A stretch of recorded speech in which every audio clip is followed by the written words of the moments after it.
What's up, everybody? How's it going?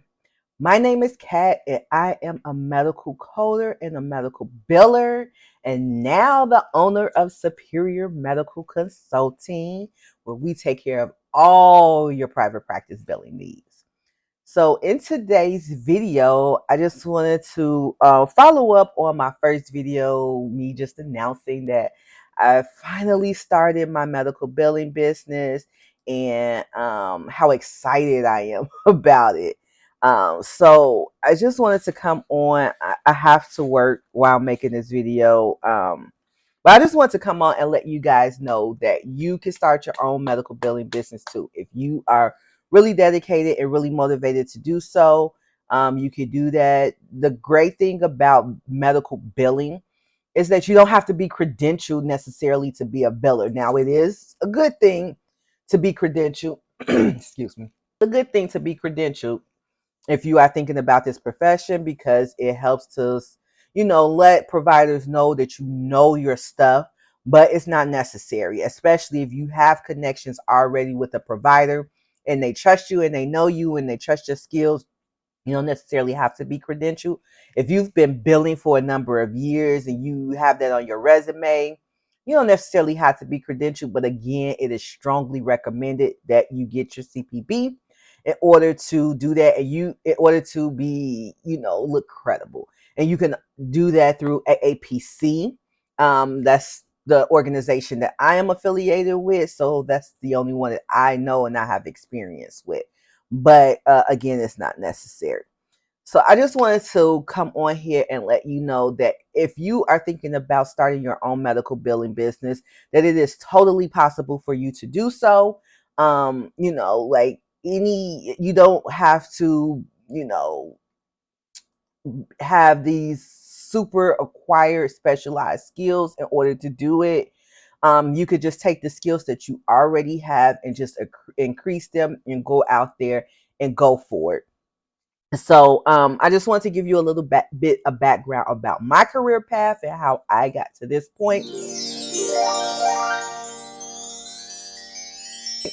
So I've been in the medical field for about 18 years now. I started off in claims adjudication. I worked for I worked for a healthcare savings account company that managed healthcare savings account, which, if you don't know, that is a benefit through some employers that allows you to set aside tax dollars to cover like your medical expenses, like your deductibles, your co-pays, like your out-of-pocket expenses, your pharmaceuticals, etc., etc.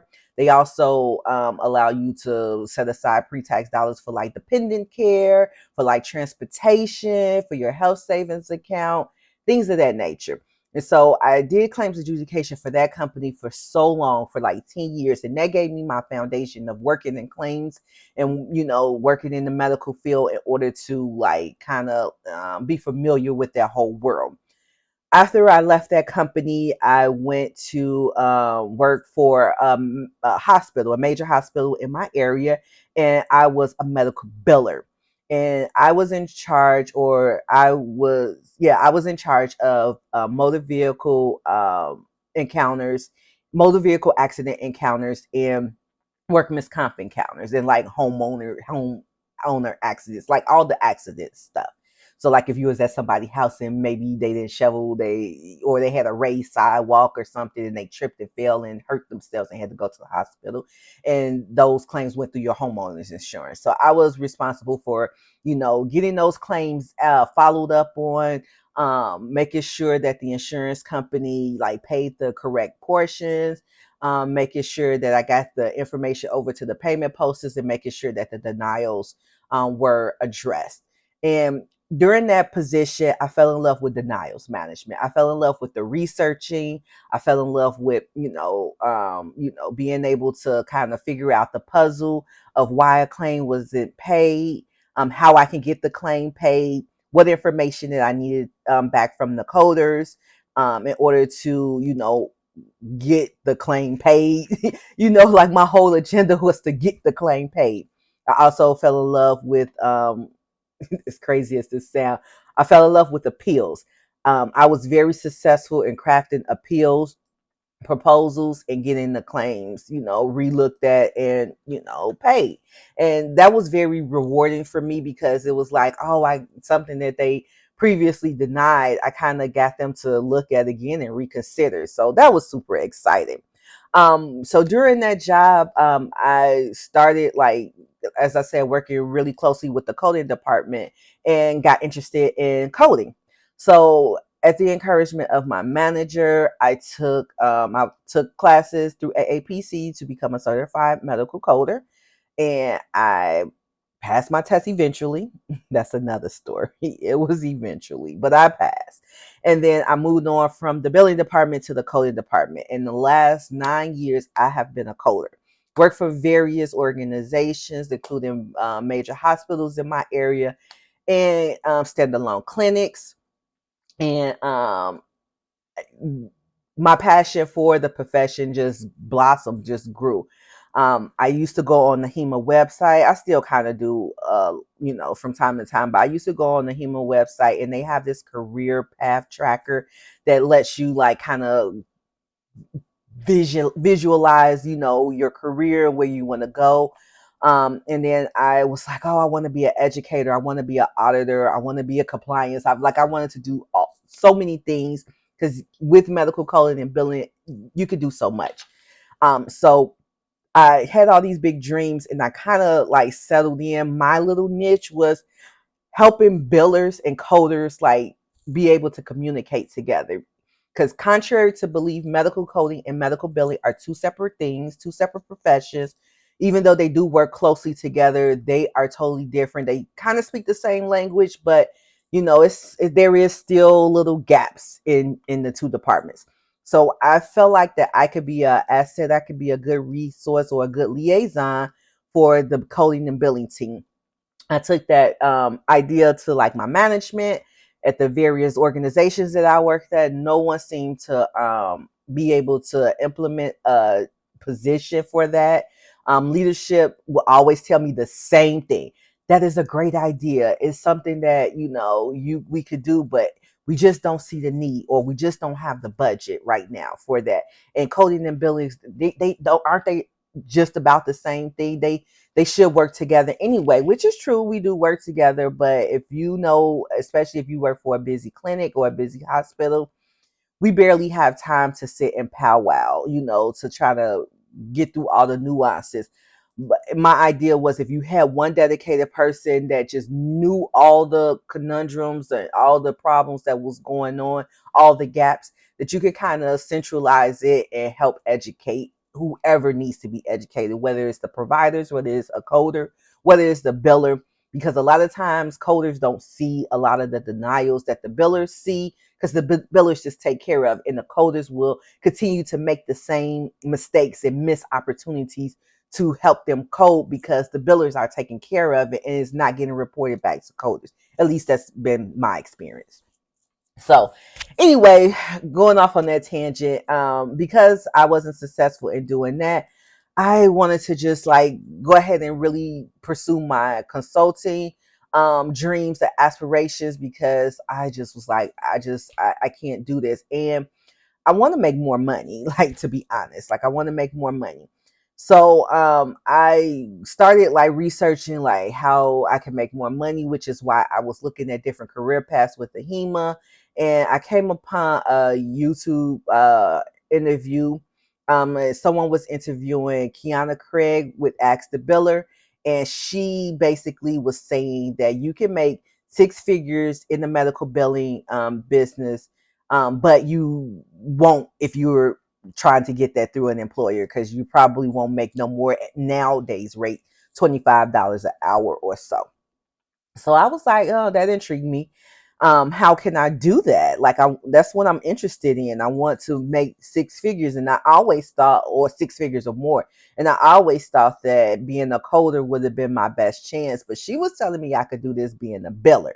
And that was just, like, mind blowing to me. So I, followed her for a while, maybe a year or two. Actually, it probably was like 2 years I followed her. And I finally like took the leap late last year to purchase one of her courses. And basically it was her billing, how to make, I'll put the course in the description. It was basically showing you how you can have create or establish your own home-based medical billing business. And so with that, I did take that course, and because I already have like a background in medical billing and coding, like some of that stuff was very familiar to me, but a lot of it wasn't because I never had a home-based business of this magnitude before. And so of course I had like, oh my God, some nervousness going on in the pit of my stomach. But I'm like, if I don't take the chance on me, who else will? So, and I have this knowledge, and I'm very passionate about this. So I have no doubt that I'll be successful, but it was just the confidence that was kind of keeping me down. So, but anyway, I was like, you know what, screw that. I have to go for it. So I took her course like at the end of last year.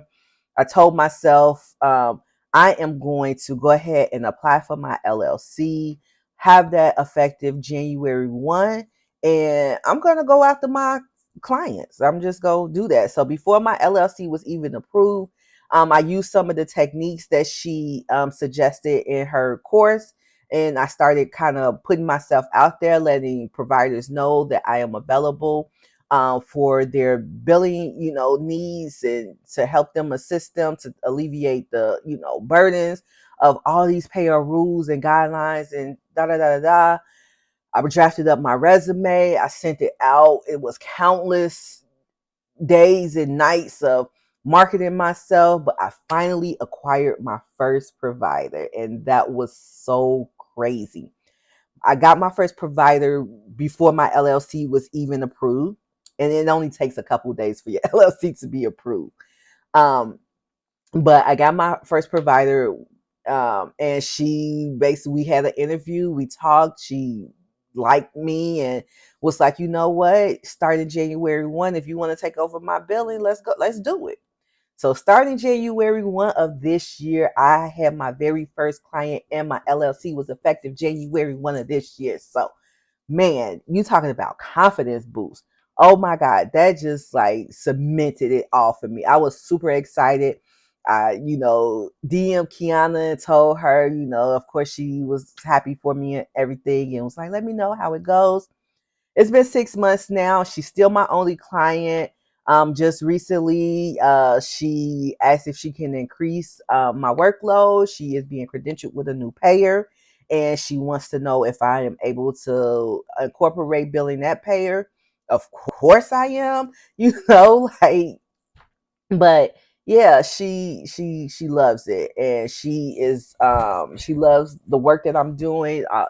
So she constantly gives me feedback and let me know how happy she is that she decided to hire a medical biller, and here we go.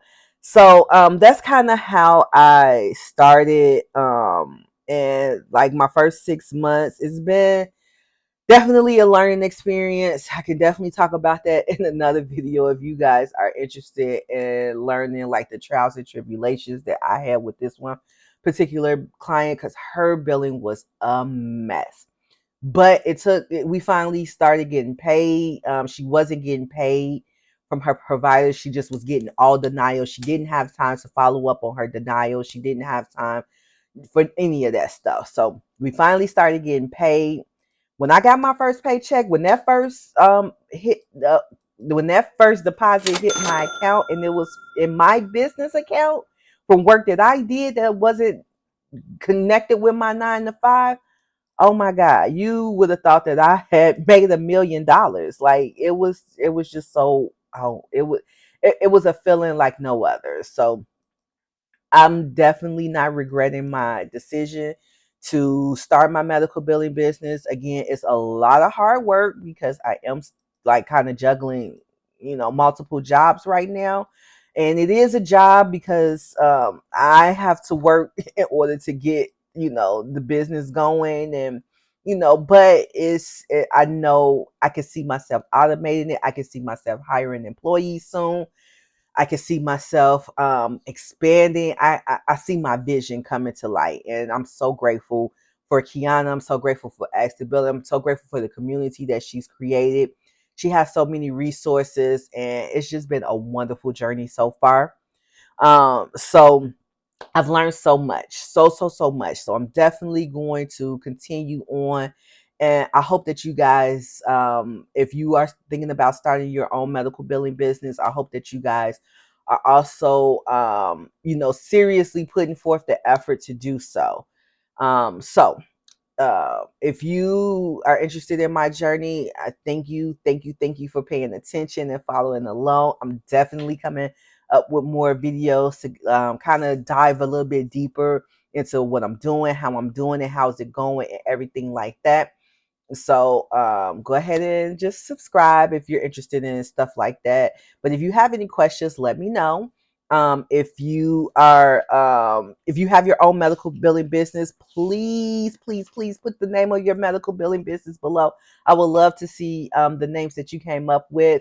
Mine is Superior Medical Consulting. I would love to see your website if you have your website developed. I would love to connect with you because, like, yeah, the more people that we can connect with, the more knowledge that we can share, and the bigger this community will become. So yeah, and for those of you that are still struggling with what to do, how to start, I am definitely going to create a video that gives you like the next steps, to give you the steps on how I started my business, and hopefully that will help you too. And I will also give you resources if you want to start your own billing business. So hopefully I could put it right here. Check out this video, but if it's not in this video, it would be somewhere on the cards up here. But I want to thank you. Thank you. You have a great day, and go out there and be successful.